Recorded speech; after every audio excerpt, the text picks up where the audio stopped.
You know, for the vast majority of us, business development essentially encompasses waiting for the phone to ring or waiting for somebody to walk through the door. And when they do, they say, will you do this for me? And you say, I guess so, because you're the person who's standing in front of me, and then hopefully you'll pay. And that's really not what we're talking about with client-centric business development, obviously. What we're talking about is being very intentional about the creation of the sort of practice that you want to have.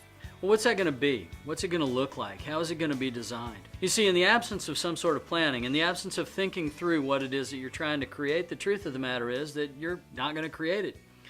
The old saying that goes, if you aim at nothing, you're bound to hit it, is absolutely true.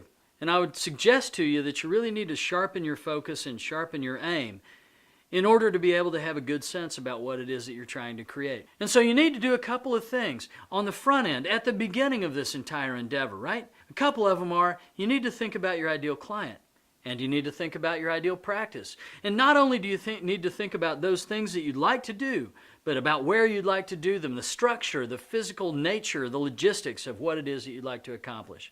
I can tell you, for many with whom I've worked, when I've said, what's your ideal client? They say, hey, listen, it's a person who's breathing and who pays. Frankly, if you do probate, they don't even have to breathe. That's not an ideal client.